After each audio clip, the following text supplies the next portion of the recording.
Hello. So last week when I was making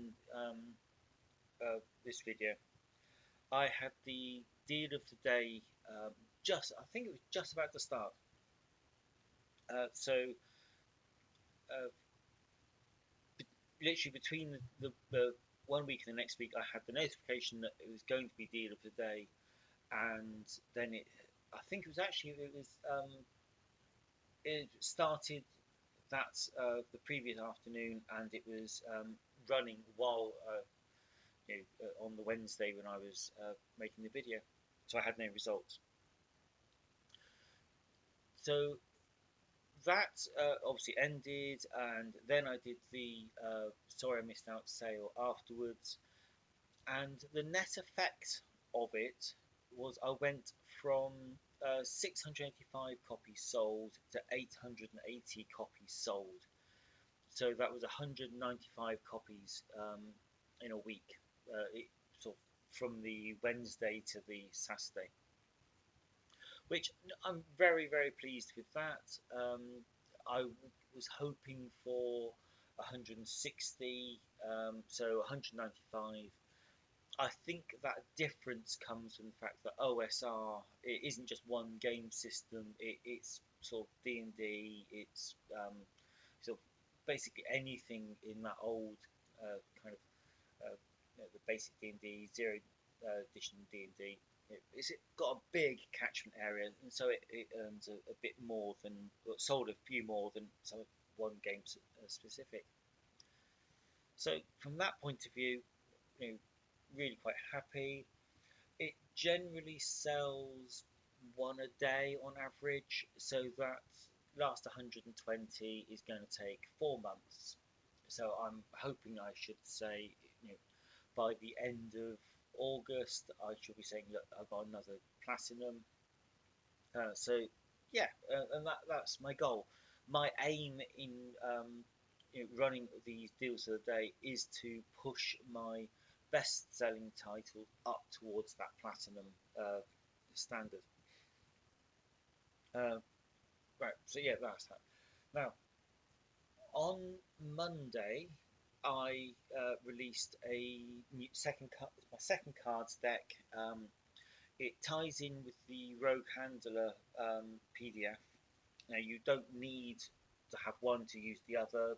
They are complementary, but not required. So on Monday, I released the the previous week. I'd released the book, the PDF. I'd sent off for the print on demand proof, which that was dispatched this morning, so that's on its way to me now. The following week, I released so this Monday I released the card deck, and that is I'm expecting 4 to 7 weeks for that. Now, when you release things on um, drive-through cards, everything just works so much faster. You know, if you put in a PDF book as a print on demand, it can be up to 5 days, 3 to 5 days before it goes through pre-media, and then it goes off to the publisher, and then maybe a couple of days after that, you get the notification saying you can order a proof. With a deck of cards, you can submit it in the afternoon and order the proof in the. You can submit it in the morning and order the proof in the afternoon. I'm generally looking at about 2 to 3 hours to go through the approval process, and I think that's mainly just to do with the time zone difference. It might be even faster if I was, if I submit it in the evening, it might be, under an hour. So that's cool. So the print proof has been submitted. The printing and delivery for me says 4 to 7 weeks, which is horrible, but it's better than no cards at all. So yeah, Monday released it. Monday afternoon uploaded the Monday morning uploaded the print proof. Ordered it Monday afternoon. Yesterday, Tuesday, I made the video to go on the page. And then that afternoon, I got an email saying that they're going to be deal of the day today on drive-through cards. Because I submitted it on the Monday when I released it, I submitted it for deal of the day over there. The deal of the day on drive-through cards costs a single publisher point if you catch it right, and obviously it came up in just sort of 2 days, so there's virtually no queue there. So this is my second deal of the day on drive-through cards. The first one sold a grand total of 17 copies at just under $2 a copy, so it was very small scale compared to um, very small scale compared to DriveThruRPG. But all promotion's good promotion. The top selling card publishers are not the same companies as top selling RPG publishers, so there is a different clientele there. It's a much smaller website, much smaller expectations. If I sold 5 copies, I would be quite pleased with that. If I matched the 17 copies that I got with the Troika cards, I would be very, very pleased. Troika cards already had its physical deck, so people had the choice. The Rogue Handler card is purely digital this time, so I don't. There's no option for people to upgrade and buy the physical deck. But there is the option of running another deal of the day later once the physical cards are available, and so I might get 2 bites of the cherry on that one. So that's the catch up for, for all of that. So the deal of the day started just as I was making the video last time. It's about to start this afternoon this time. So yeah, that's they do give you good exposure. They are by far the best use of publisher points that I've found. Cool, right. The next thing is videos. I found I'd fallen behind a little bit with I was doing these regular Wednesday sort of publisher focused videos, but things like my product explainer videos and any kind of solo actual play videos, these had kind of fallen onto the back seat a little bit, and I was behind with my video making. So this week I've created this is my 5th video this week. I created 3 product videos. I've been doing sort of exclusive videos for my patron, and so I've done 2 of those, and I'm going to do another one this afternoon, and then there's this video today. So I've been getting back up, catching up with my video making.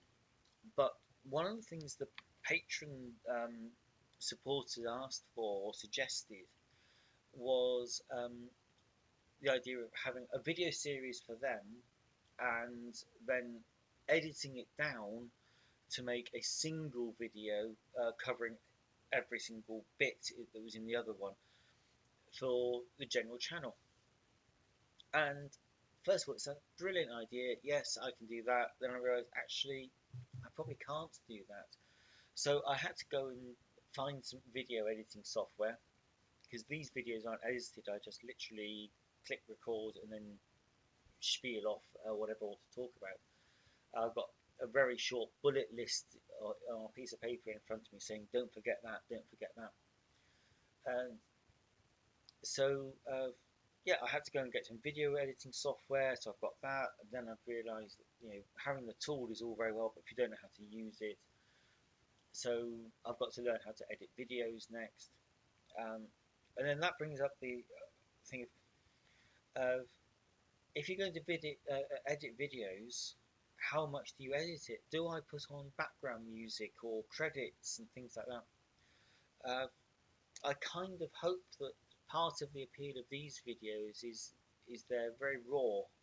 There's nothing contrived on these. It's literally just me spouting off, and often towards the last few minutes, you can kind of tell where I don't really know how to end it, and it gets a little bit repetitive. That's just my brain, I think. So now I am, yeah, dealing with all, learning, reading up on how to edit videos, kind of best practice, and trying to work out. I need to develop a house style if I'm going to start editing the videos. I can't edit something and leave it looking terrible. But yeah, this is not more pork, is it? So yeah. So now I'm making videos for that. The videos are about the Dungeon Crawl Classics solo rules. I did a first draft. I've used some stock art in it, but one of my patron supporters has given me the rights to some of his own art. Not the rights, permission to use. Um, so I can upgrade the art with unique art, so that'd be great. Um, since I've been playtesting, I've got another couple of chapters to write into that first draft, so that's getting bigger. I've got a little bit of a deadline I've set myself because I really want to get it off to Goodman Games and get their approval for the third party license and get it published all before Dungeon Con at the end of May. So I've got, I think it's a month today to get everything in place. So yeah, that's quite exciting. So those are the videos. You will see the edited video. Don't know when. I'm not going to commit myself to when. You will see it on this channel, and you can laugh at my beginner video editing skills at that point. But that's part of the fun of being the indie creator, is the fact you just have to learn all these skills. Stuff you never thought. It's easy to sit down with a word processor and just write. You can write a game in 200 words. I've done it in 187 words, I think, a full RPG. It's if you make all monsters created the same way as player characters, you only need character generation, and you've got your and so once you know how to make a player character, you can then say, right, a dragon is just a really huge, powerful player character. An orc is about on a par with a player character. A kobold is half as powerful as a player character. Once you've got that one mechanic, you can extrapolate it however you want. So yeah, you can make something, plain text on a plain page, and you can create something, upload it and sell it. That's pretty much all that Nave and Maze Rats, and they're very, very simple designs. It's once you start going beyond that, you discover you have to learn all these different skills, and it's part of the fun and part of the appeal of doing this. So I think that's it. That's all I've really got for you this week. It's I've got work in progress. I've got the Dungeon Crawl Classics is the nearest to completion. That's patron funded. The handler cards were the very first thing. The rogue handler cards were the very first thing that went through the patron. Funny enough, and the biggest project I'm working on is another patron project, and that is solo rules for the Alien RPG, which I can never sell. I can the way the patron works is the fact that I'm being paid to write, and the patrons choose what I write, then they get it for free. So I'm not selling it. I can't sell. It's very copyrighted, licensed property. I can't sell it. I'm looking to see if I can give it away as a fan piece, on a blog. But yeah, these the Alien RPG rules will never be on sale on DriveThru. And then I've got a long list of games to work through in that way. Um, so yeah, that really is it now. I've got nothing else to say for this week, and I'll hopefully have some more interesting and better videos for you coming up. Okay, thank you.